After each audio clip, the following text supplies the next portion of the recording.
Bonjour, dans cette vidéo, nous allons continuer le cours suite numérique pour les étudiants CPGE et pour les étudiants d'université.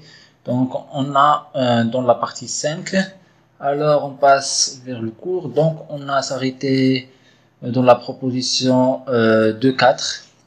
Donc, soit une suite, une suite appartient à Rn. Alors là, c'est une suite réelle, une suite telle que. La suite, les suites extraites, alors U2N, et là c'est 2N, attention là c'est 2N, U2N plus 1 admet pour limite L appartient à R, alors UN admet également pour limite L, d'accord. Donc là, on a, si on a le 2N plus, alors UN2N plus 1 admet même limite L appartient à R plus. Alors, on a donc la implication équivalence admet UN admet également pour limite L. Donc, pourquoi? Donc, simple parce que donc UN2N, UN2N plus 1, donc il va, donc les deux, et il balayer tous les N. C'est-à-dire, n, alors c'est le petit n, alors soit impair soit pair. Donc s'il est impair, donc il va s'écrire comme ça, il va s'écrire comme ça, et s'il est pair, il va s'écrire sous la forme de n. Donc puisque donc les deux admettent même limite, donc signifie que dans ce cas-là un donc admet même limite l. Alors méthode pour montrer divergence. Alors, la théorème précédente permet de montrer qu'une suite UN n'admet pas de limite par absurde. Donc, on suppose en fait que UN admet une limite et on exhibe deux suites extraites UN qui admettent deux limites différentes. Donc là, c'est de façon générale pour montrer qu'une suite UN n'admet pas de limite.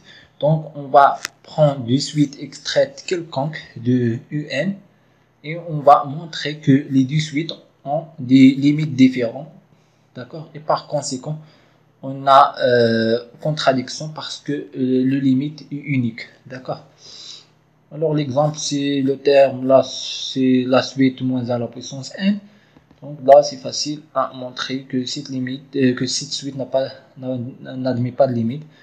Alors on prend le cas de U2N, U2N plus 1, donc la première cas donc c'est 1 et la deuxième cas c'est moins 1, donc il n'y a pas de limite, d'accord. Alors maintenant on va passer vers les opérations sur les limites. Donc les opérations sur limites ressemblent à les opérations sur les ensembles. Alors si on a le tableau suivant résume les différents cas possibles. D'accord, donc alors le produit et la somme. Alors limite d'une somme et limite d'un produit, d'accord. Et ici on a ces limites d'inverse, limite de l'inverse. On passe vers tableau. Alors proposition.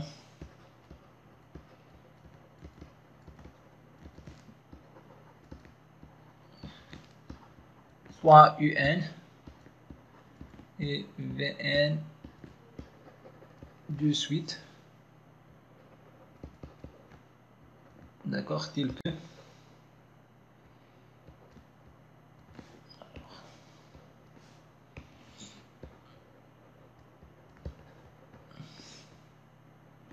Alors de suite de R et L et L' appartient à R bar.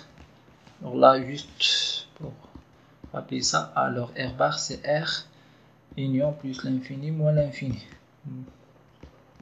D'accord, donc premier cas, le cas 1, donc là la limite, donc là alors la limite du UN égale à L et la limite de Vn égale à L. À L'. Alors le cas 1, la limite du un, alors plus bn, donc la somme là est égale à L plus L'. Alors dans le cas,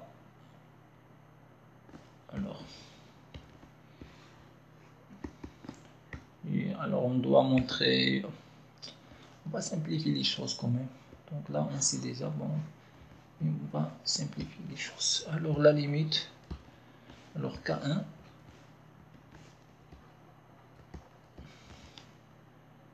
alors on va limite de n égale à L et limite de Vn égale à L'. Alors K1, L et L' appartient à R. D'accord. Alors la limite du n plus Vn, c'est la limite du n plus la limite de Vn, alors qui est égal à 1 plus L'. Alors K2, L appartient à R et L' donc appartient à plus moins l'infini, plus l'infini moins l'infini. Donc là, la limite du n plus Vn est égale à la limite de Vn est égale à L'. D'accord. K2, K3. Alors L et L' appartient à plus l'infini moins l'infini. Dans ce cas-là, donc on a deux choix. D'accord. Donc si L prime, alors on si L prime, c'est L égale à L prime. Là, L égale à L prime, c'est-à-dire soit les deux égale à moins l'infini ou bien les deux égale à plus l'infini. Donc la limite du un plus Vn est égale à L. D'accord. C'est-à-dire est égal soit moins l'infini ou bien plus l'infini. Alors c'est L, il est différent à L', donc la limite Un plus Vn, c'est une forme indéterminée. Une forme indéterminée, donc ça dépend des situations. Donc soit une limite finie, soit une limite infinie, soit etc. Donc soit pas de limite, etc. Donc là c'est une forme indéterminée. De la même façon, donc on a les produits, d'accord. Donc les différents cas concernant les limites d'un produit et au niveau de l'inverse. D'accord. Donc là c'est évident concernant les limites et ils ressemblent à la limite d'une fonction. Alors, concernant remarque, si la limite de n égale à 0, la limite de un égale à 0 avec un est positif, donc à partir d'un certain rond, on peut, à partir d'un certain rond, on se note, d'accord, la limite de n égale à 0 plus. D'accord, là signifie qu'on s'approche, de n de la droite, d'accord. Alors si un égale à 0 avec un, il est inférieur à 0 à partir d'un certain rond, elle est strictement inférieure à 0 à partir d'un certain rond, on se note, d'accord, la limite du n égale à 0 moins. Là, c'est juste notation pour dire, d'accord. Donc là, lorsqu'on fait des exercices, donc là,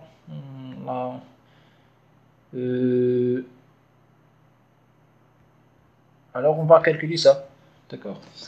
Mais là, c'est juste une notation pour dire que dans ce cas, donc on se rapproche de un vers la droite, de la droite vers 0, ici de la gauche. C'est-à-dire ici, on a à partir d'un certain rond, donc normalement, si on a ce comme ça, alors signifie qu'à partir d'un certain rond, alors les termes sont négatifs. D'accord, on va schématiser ça.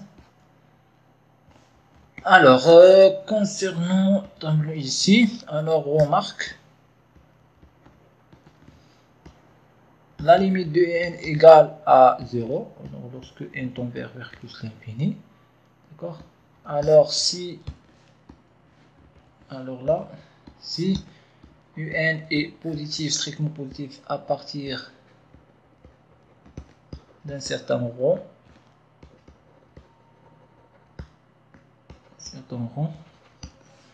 là implique que on note, donc là c'est juste notation, on note la limite de n c'est 0 plus, donc là on va le noter comme ça. Là signifie donc réellement qui est important, c'est la remarque ici. Donc lorsqu'on a ça, donc on a le 0. Lorsqu'on a le 0 signifie que lorsqu'on a les termes là, c'est les n, ce sont des n. Alors ici on a 0, signifie là c'est le n, d'accord. Alors signifie que ici, donc à partir d'un certain rang ici, donc puisqu'on a la limite de n égale à 0, donc à partir d'un certain rang, donc on se rapproche vers n, vers 0. Donc on est ici, donc les termes ici, comme ça. Ici, il se rapproche, etc., etc., etc. Comme ça. Ça signifie quoi? Signifie quoi? Donc, lorsque on est dans ce cas, c'est-à-dire que la limite de n égale à 0, donc ici, on a à partir d'un certain rang, tous les termes sont positifs. Signifie qu'on se rapproche de n de la droite. Donc là, c'est la droite, là c'est la gauche, c'est-à-dire le plus. D'accord? Dans le sens de EN. Ou bien de positif vers négatif. Et là, signifie une chose très importante. D'accord? Que EN, il est décroissant. Il doit être décroissant. D'accord? Donc là, UN est strictement. Là, c'est très important. Très, très important. Strictement décroissant à partir d'un certain rang.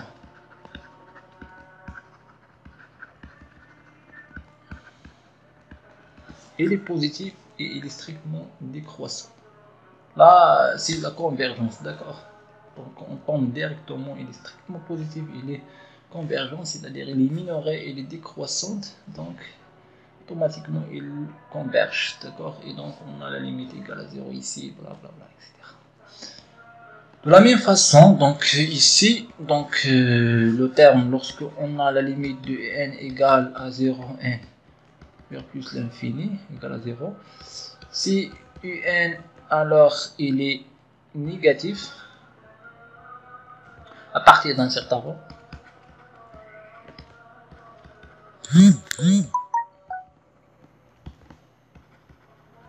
d'accord, alors quoi, alors on va noter que la limite du n tend vers plus l'infini est égale à 0. Là signifie qu'on se rapproche du côté négatif comme ça, d'accord, c'est-à-dire de la gauche vers droite. Donc là c'est la gauche et on va tangenter jusqu'à ici, d'accord. Et là signifie automatiquement que la suite UN est strictement croissante à partir d'un certain rang.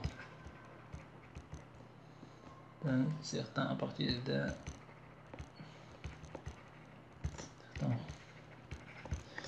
Aussi, donc là, on peut généraliser ça de façon. Alors, si on a L, donc là, L, d'accord. Donc la limite de n égale à L. Donc, ce qu'on peut dire, conclusion. Donc là, alors le L, il est ici. Voilà. Donc,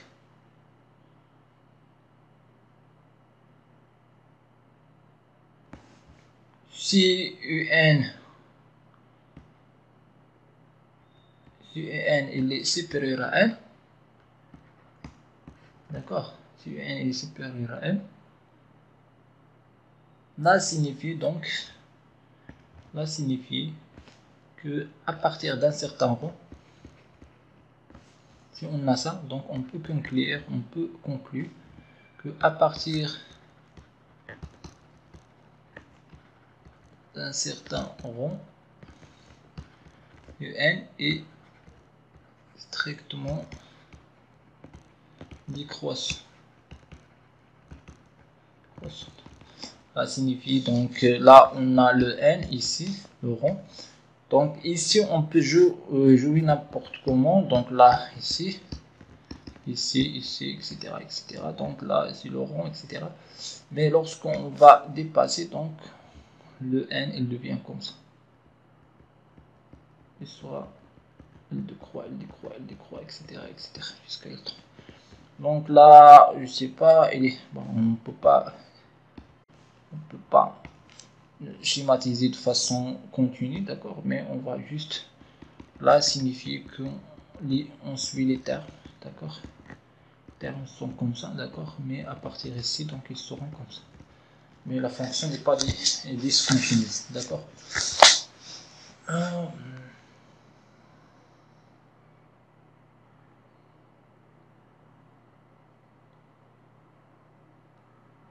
Alors,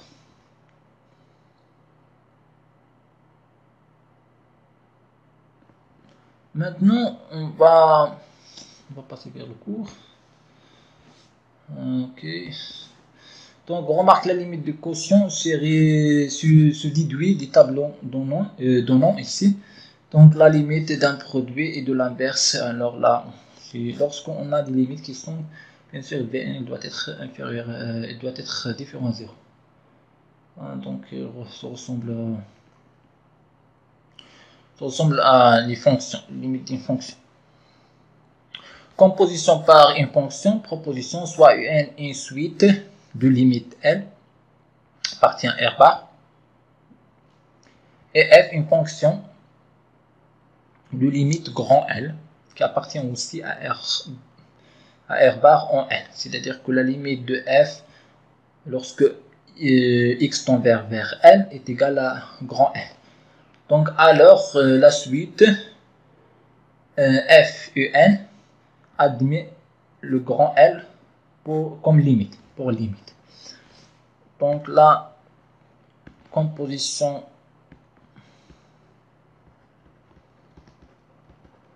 d'une suite, définition. Alors soit UN une suite, une suite de limites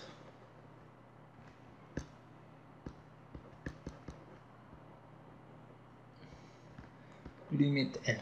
Là, une suite, attention, bon, N admet une limite L, donc comme ça, alors signifie pas que UN est convergente. Il est convergente lorsque L appartient à R. Donc, d'accord.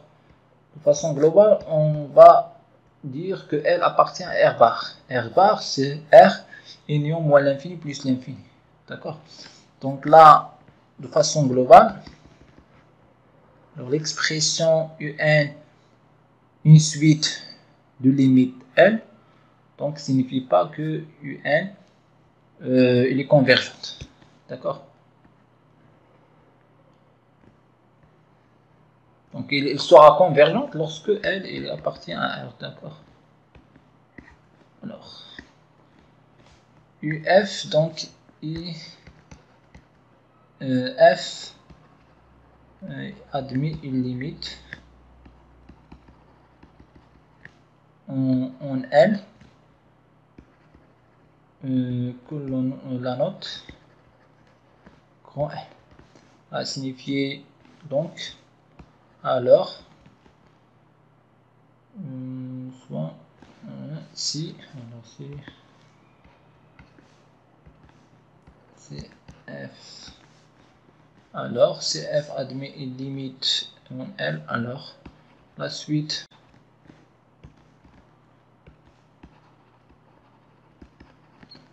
la suite f un admet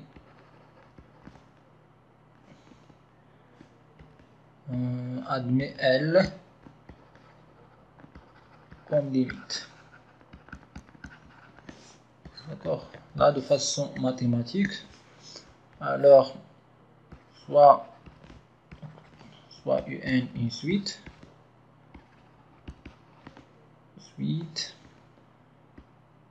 et L appartient à R bar, grand L, ou bien B appartient à R bar.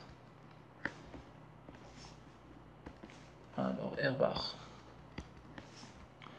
si la limite de n égale à L et la limite de f lorsque x tend vers ce L là de x égale à b, alors la limite de f de n lorsque n tend vers plus l'infini est égal à b. D'accord? Très intéressant à noter. Après, donc, corollaire, donc soit un une suite de limite L appartient à R, donc là, on peut dire que un est convergent. Donc maintenant, un est convergent. Et f est une fonction continue en L, alors la suite f un admet f de L pour limite. D'accord? Donc là, c'est la composition en fait. Alors, corollaire.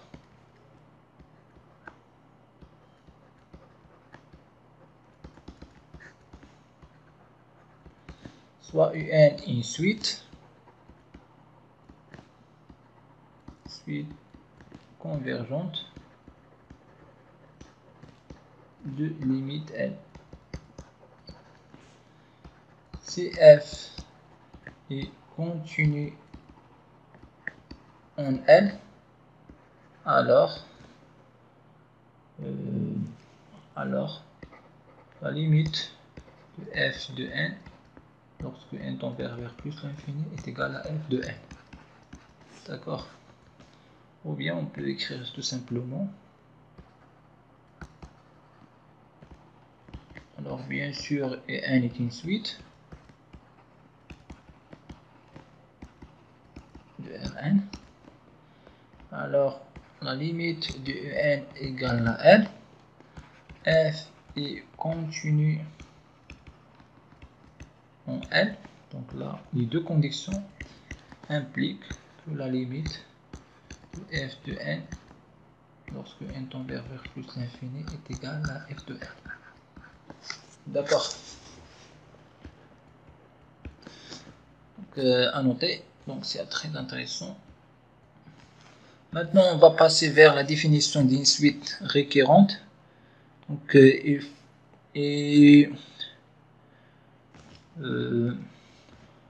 cas est point fixe. Donc, bien sûr, donc on va montrer d'abord c'est la définition d'une suite récurrente, d'accord, par une fonction. Alors, suite récurrente.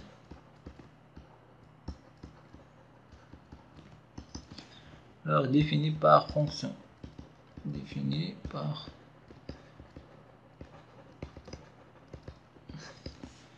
alors, définition. Soit f appartient à R D, alors D est une partie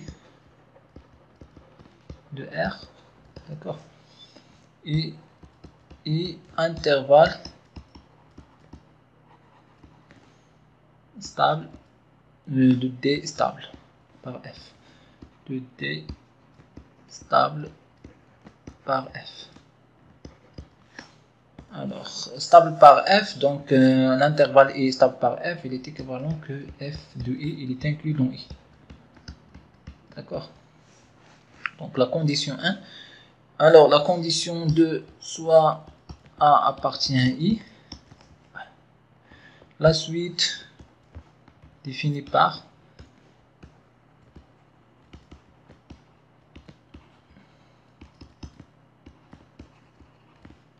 alors c'est, on va dire comme ça, la suite définie comme ça. Alors I0 égale à A et UN plus 1 est égal à F de N. Donc là, quel que soit N, d'accord, là est une suite dite suite récurrente.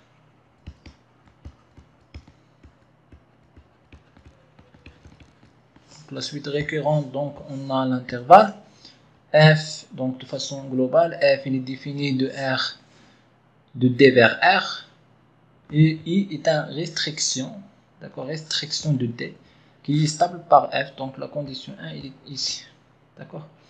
Puis, alors la fonction définie comme ça, alors la suite définie comme ça, il dit une suite récurrente, d'accord, plus simple.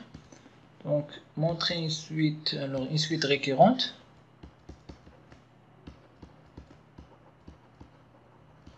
Suite récurrente quelconque, c'est pas linéaire, donc d'accord.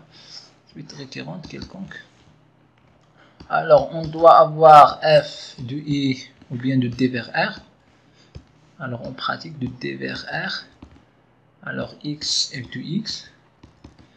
Alors, ça, le 1, le 2. Alors, on a i intervalle de d stable par f. Par f. Là, signifié, là, il est équivalent de vérifier que f de i est inclus dans i. D'accord. Et la troisième, c'est, on a, alors, le terme 0, il appartient à i. D'accord. Et on a un plus 1 est égal à f de un, qui est, voilà, quel que soit n. Donc là, dites suite récurrente. Pas forcément linéaire, d'accord, mais c'est une suite récurrente. D'accord, qui est définie à partir des relations de récurrence. Alors maintenant, donc la suite récurrente est point fixe, donc soit un, une suite vérifiant la relation de récurrence suivante. Alors un plus 1 égale à f de un. Si un converge vers L et f est contenu en L, alors f de L égale à L, c'est-à-dire que L est un point fixe de f. D'accord.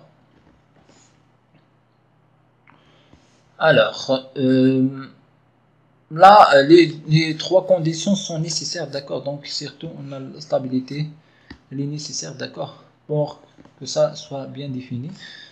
Ok, là, c'est suite récurrente et point fixe.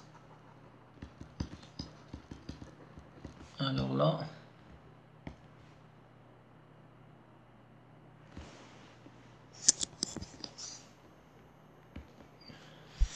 alors soit un, une suite,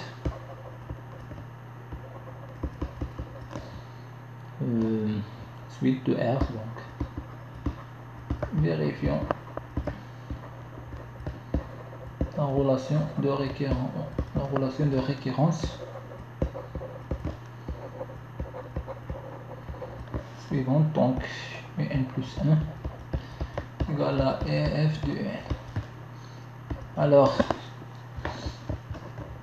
si un est convergente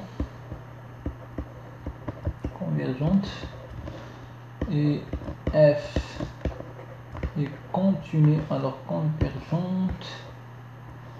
convergente vers L, appartient à R, et f continue en L, alors f de L égale à L. D'accord, ou bien L est un point fixe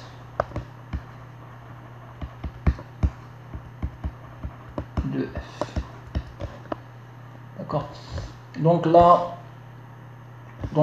on doit que UN vérifie la relation de récurrence suivante, c'est-à-dire il est défini comme ça, et c'est-à-dire que UN alors est récurrente, suite récurrente.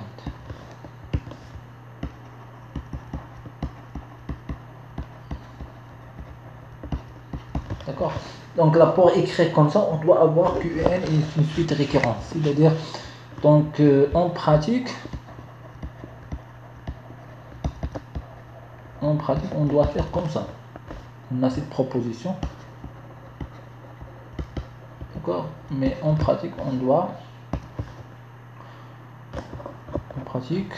avoir f donc de d vers r x f de x ou bien de i, d'accord, ou bien donc f de i vers i ou bien vers r, donc c'est la même chose, f de x, d'accord, soit ça ou bien ça. Alors on va obtenir la façon globale, on va adopter la façon globale alors tel que d est une partie de r, d'accord, d une partie de r, là c'est évident. Alors première condition, alors condition 1, alors i intervalle de d stable par f. Donc là signifié qu'on doit avoir donc soit i un intervalle de d stable par f, d'accord, c'est-à-dire f de i il est inclus dans i. Première condition. Alors i0 appartient à i, d'accord, deuxième condition. Troisième condition, alors on a quel que soit n, alors n plus 1 est égal à f de n, d'accord. Alors première condition, deuxième condition et troisième condition. Quatrième condition, alors un converge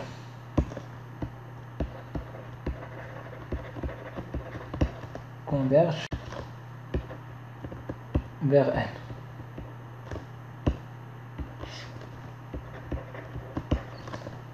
D'accord. Alors après, dernière condition, alors ici, f est continu en L. D'accord. Là, donc tout ça, donc alors f de L est égal à L. D'accord. Donc là, signifié, on va résoudre l'équation de f de L égale à L pour déterminer la valeur de L. D'accord. Donc on doit avoir, en pratique, on doit vérifier ça. Alors, maintenant on va passer vers les limites classiques, limites d'une suite géométrique. Alors soit A appartient à R, d'accord, là A il est indépendant de N, alors c'est la valeur absolue de A appartient à R, si la valeur absolue de A il est inférieure à 1, il est inférieur strictement à 1, donc alors la limite de A à la puissance N est égale à 0, d'accord, A il est indépendant de N. Si A est égal à 1, alors la limite de A à la puissance n est égale à 1. Si A il est supérieur strictement à 1, la limite de tomber vers plus l'infini. Si A il est inférieur ou égal à moins 1, alors A à la puissance n n'admet pas de limite. D'accord. Là, on n'admet pas de limite parce que alors on va trouver, il sera dépend de la polarité, est-ce que de n ou bien n, c'est-à-dire des suites extraites. Donc les suites extraites, ils ont des valeurs limites différentes, d'accord. Donc là, il n'admet pas de limite. Alors,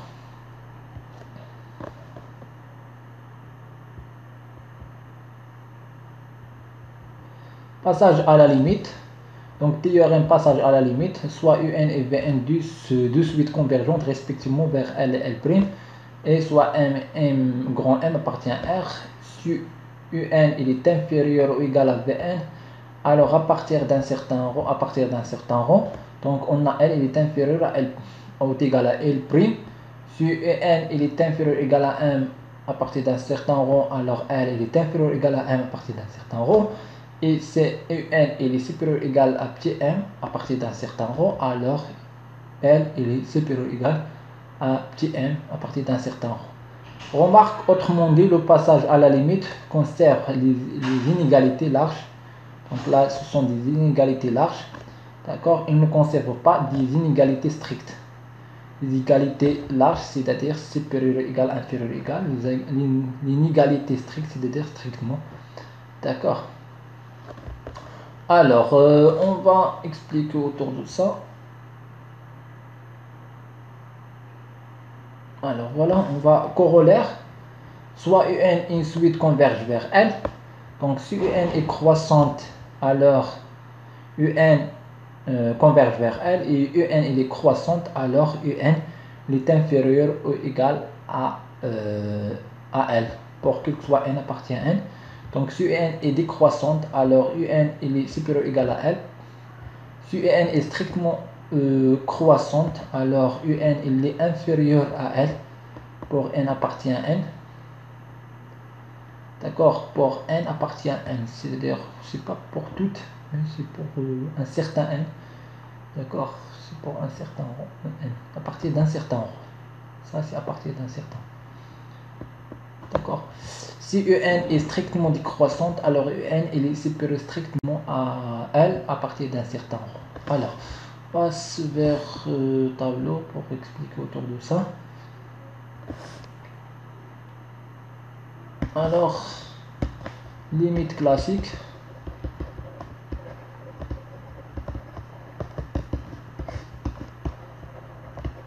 Proposition. Alors, soit A appartient à R. D'accord. Alors, si la valeur absolue de A il est inférieure strictement à 1, donc là implique que la limite, parce que n tend vers plus l'infini de A à la puissance n égale à 0. Le 1, le 2, si A est égal à 1, alors la limite n plus l'infini de A à la puissance n égale à 1. Si A il est supérieur strictement à 1, là implique la limite est égale à plus l'infini. Et le quatrième, c'est A il est inférieur ou égal à moins 1. Alors là implique que la limite n'a pas de limite. Que AN n'admet pas de limite. D'accord. Après donc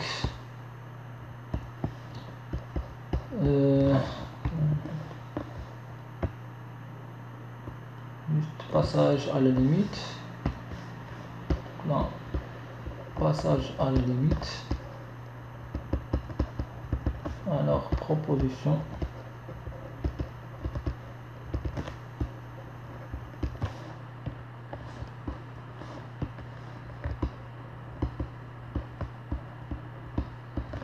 Alors là, on va dire Vn, Un, du suite convergente, suite convergente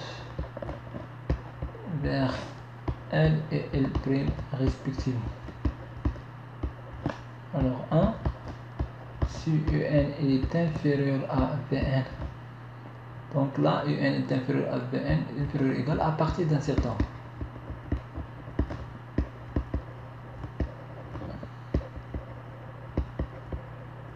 Là implique que L est inférieur à L'. On a équivalence. On a équivalence parce que les deux sont convergents, d'accord. Donc là, il est inférieur ou égal. On a équivalence. Alors L, là c'est alors voilà, alors L prime L. Alors on a équivalence. 2, alors quoi? C'est 2, alors M et N.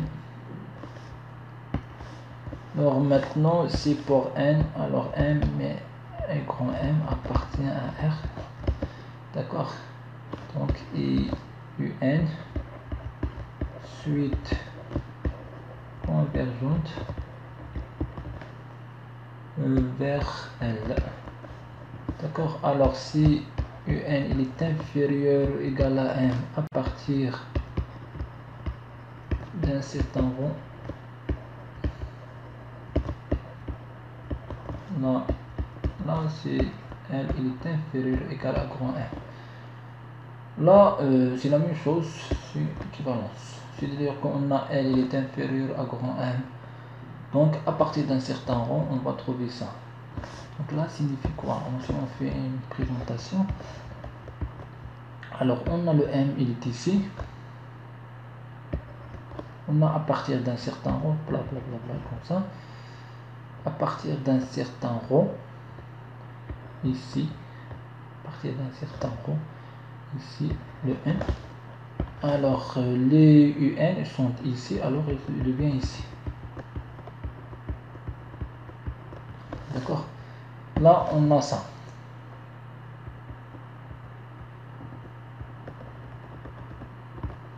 On a le L ici.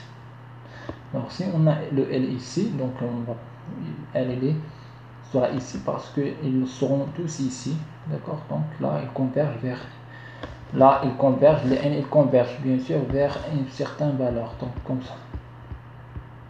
Ils se rapprochent, ils se rapprochent, ils se rapprochent, etc. Donc là c'est N. D'accord? Lorsque on a ça, donc à partir d'un certain rond, d'accord, si on a L est inférieur à grand M, par exemple ici, donc M il est ici, par exemple, donc à partir d'un certain rond, il sera toujours inférieur, on va trouver ça. D'accord, on a équivalence. Alors maintenant l'inverse, si N est supérieur à petit M, à partir d'un certain rond, cela implique que L est supérieur à M. Alors à partir d'un certain rond, c'est-à-dire c'est peut-être le rond ici, alors le rond de N est supérieur à M qui implique que L est supérieur à M. Les ronds, donc c'est-à-dire ici sera le rond 1 qui permet de passer, que l'implication soit correcte, et là un autre rond